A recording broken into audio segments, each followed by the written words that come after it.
안녕하세요. 많은 임차인분들이 직면할 수 있는 중요한 주제인 전세보증금 회수와 배당 요구 절차에 대해 알아보겠습니다. 임대인이 재정적으로 어려움을 겪거나 해당 부동산이 경매에 넘어가는 경우 임차인은 전세보증금을 돌려받지 못할 위험에 처할 수 있습니다. 하지만 이러한 상황에서도 법적으로 보증금을 보호받을 수 있는 방법이 존재합니다.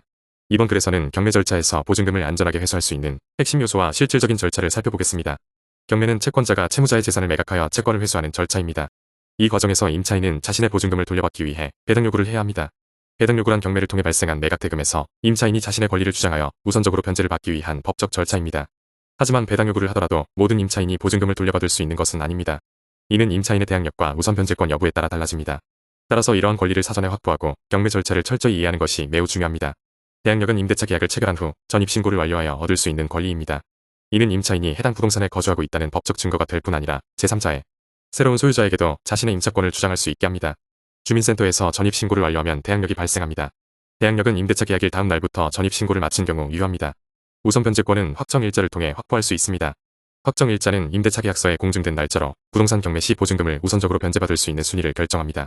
주민센터나 등기소에서 계약서에 확정일자를 부여받을 수 있습니다. 전입신고와 확정일자는 같은 날 처리하는 것이 가장 안전합니다.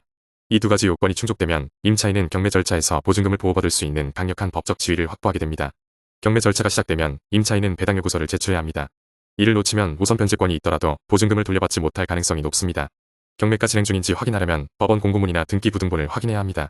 해당 부동산의 사건 번호와 경매 일정 등을 파악하는 것이 중요합니다.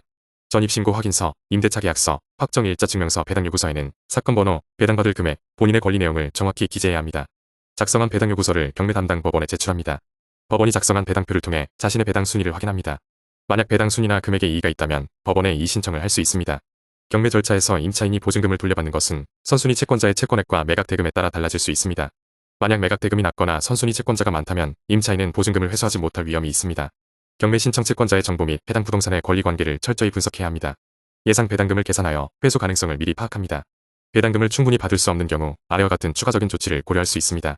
임차권 등기 명령은 임대차 관계를 공적으로 기록하여 임차인의 권리를 보호하는 제도입니다. 이를 통해 다른 채권자와의 순위 경쟁에서 유리한 지위를 확보할 수 있습니다.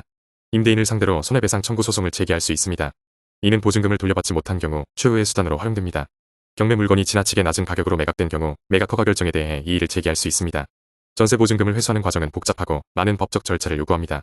특히 경매 절차에서는 실수나 놓치는 부분이 발생하면 보증금을 돌려받지 못할 가능성이 높아집니다. 마지막으로 경매 절차에서 어려움을 겪거나 법률적 조언이 필요하다면 전문가의 도움을 받는 것이 현명합니다. 이를 통해 전세 보증금을 최대한 보호하고 경제적 손실을 최소화할 수 있습니다. 여러분의 권리를 지키는 데 도움이 되길 바랍니다. 감사합니다.